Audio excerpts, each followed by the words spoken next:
પણ મને ખબર નથી પડતી કે આ છોકરી મને કાકા કહેશે કે મામા કહેશે, કેમ કે રક્ષાબંધને ભાભી જ મને રાખડી બાંધે. એટલે મને બે પદવી મળી છે, એક કાકાની અને એક મામાની.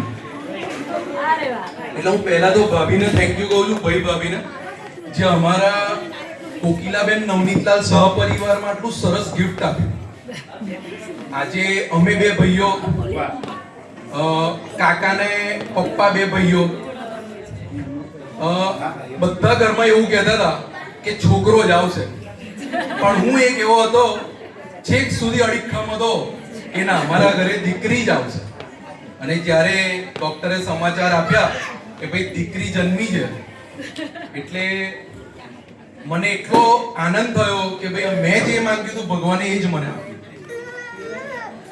અને જેમ મારા કાકીએ કીધું કે ત્રિષા થોડુંક પણ રડે, આગુ પાછું થાય એટલે સ્વાભાવિક છે હું ઘરને માથે લઈ લઉં, કેમ કે મેં માંગી છે આને, એટલે ભગવાને મને આપી. એટલે હું સહેજ પણ એના માટે કંઈક થાય એટલે આગુ પાછું કરી દઉં છું ઘરમાં. બોલવું છે તારે?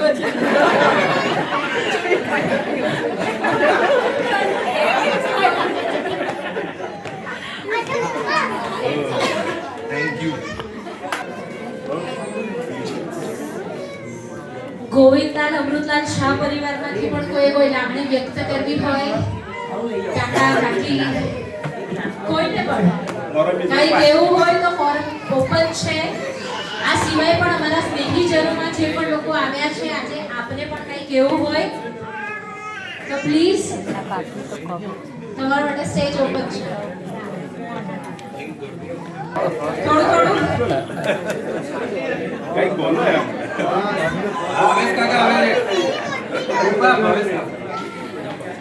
તો હવે ચેતનભાઈ શાહ પરિવાર તરફથી પણ કહીશ, stage is open four everyone.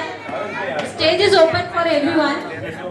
આ મારા પપ્પા છે, મારા સસરા છે ભાવેશભાઈ વ્યાસ.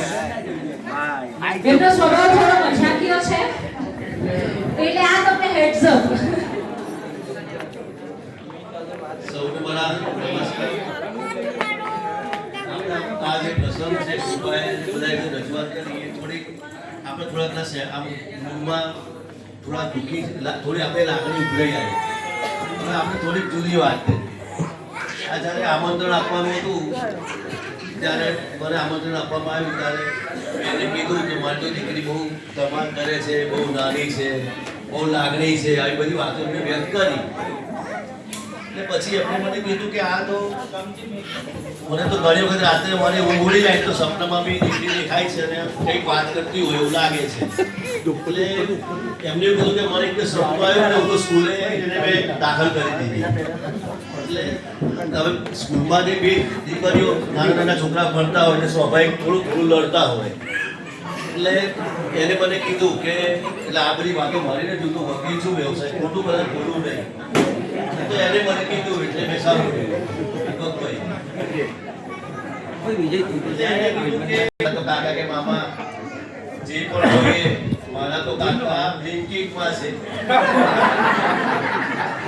મારા તો કાકા બ્લિંકિટમાં છે. એટલે આગળ આપણે વિચારવાનું નહીં શું મળશે શું નહીં મળે.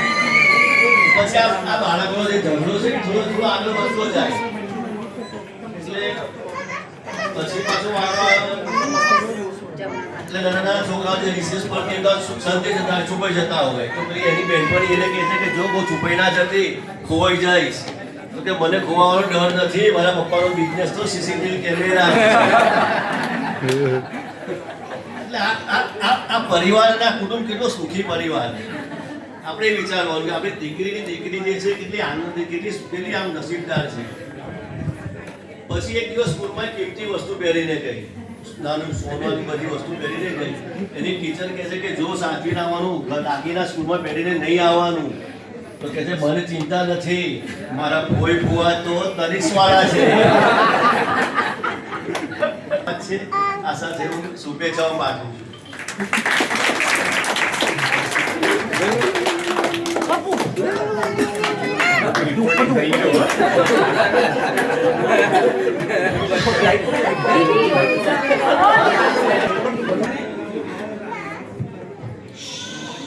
જો આ તોફાનને તો જોવો જ છો.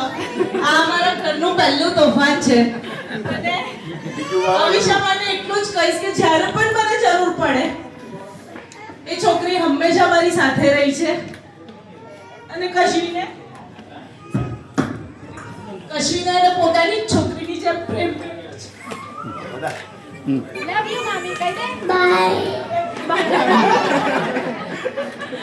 છે. સેમ પ્રેમ એથી વધારે કદાચ, કારણ કે આખો દિવસ તો ત્યાં જ રહેવાની છે, એટલે એનાથી પણ વધારે પ્રેમ આપણી નાનકડી ત્રિશાને અમારા પરિવારમાં મળશે. ખૂબ ખૂબ શુભેચ્છાઓ. Thank you. સૌએ આશીર્વાદ આપ્યા તે બદલ આપ સૌનો ઘણો ઘણો આભાર. હવે કોઈ પણ કાર્યક્રમ મમ્મમ વિના તો ફિનિશ થાય નહીં. સો જમવાનું બસ આપણે ચાલુ કરીએ છીએ. બધા જ બહુ જ પેટ ભરીને સરસથી જમજો અને એન્જોય કરજો. Thank you.